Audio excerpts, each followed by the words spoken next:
जम्मू कश्मीर में public outreach के तहत मरकजी ममलिकती वजीर माहिगीर animal husbandry doctor Sanjeev Kumar Balyan ने जिला शोपियां का दौरा किया। उन्होंने कहा कि मरकजी हुकूमत जम्मू कश्मीर के अवाम और हुकूमत के दरमियान कम्युनिटी कैशन गैप खत्म करने की कोशिश कर रही है। उन्होंने डीडीसी और बीडीसी मेंबर्स से तबादला ख्याल किया।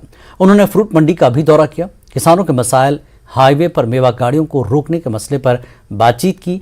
अवामी मसाइल की समाअत की। अवाम ने अपने मुतालबात पेश किए। प्रधानमंत्री जी की हमेशा सोच रहती है कि जनता तक जाए, जो डेवलपमेंट के कार्य हैं उनका निरीक्षण के, वहाँ लोगों की समस्याएं कहाँ हैं। एक कम्युनिकेशन गैप नहीं रहना चाहिए। तो दिल्ली में, श्रीनगर और गांव कश्मीर के सुदूर एक कहीं ना कहीं आपस में कम्युनिकेशन होगा, जनता की समस्याएं ऊपर तक पहुंचेगी।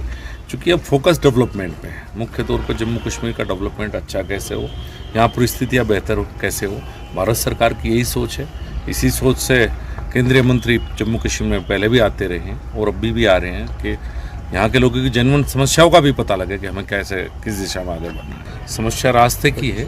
मैं आज ENH के अधिकारियों से बात करूँगा और प्रदेश सरकार में भी सेक्रेटरी कि अगर हमें थोड़े दिन के लिए कंस्ट्रक्शन रोकना भी पड़े तो मेरा ये विचार है, बाकी तो निर्णय तो अधिकारियों से बातचीत करके और प्रदेश LG साहब लेंगे कि अगर किसानों की समस्या को देखते हुए थोड़े दिन कंस्ट्रक्शन रोकना पड़े तो रोक देना चाहिए। अगर उसकी वजह से ब्लॉकेज है, सबसे पहला काम यही है कि किसान का जो उत्पाद है, सेब है, वो मंडी पे जल्दी पहुँचे और अच्छी तरह से पहुँचे, रास्ते में खराब ना हो।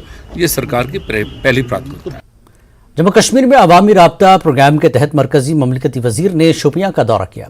उन्होंने तरक्याती प्रोग्राम्स पर PRIs यूथ क्लब मेंबर्स के साथ तबादला ख्याल किया। मरकजी वजीर ने ग्राउंड लेवल डेवलपमेंट का जायजा लिया, रोड प्रोजेक्ट्स का संग बुनियाद रखा। इस प्रोग्राम के तहत 60 से 70 मरकजी वुज़रा अगले 2 महीनों के दौरान जम्मू कश्मीर का दौरा करेंगे और तरक्की और अवामी मसाइल पर आवाम और हुक्काम के साथ तबादला ख्याल करेंगे।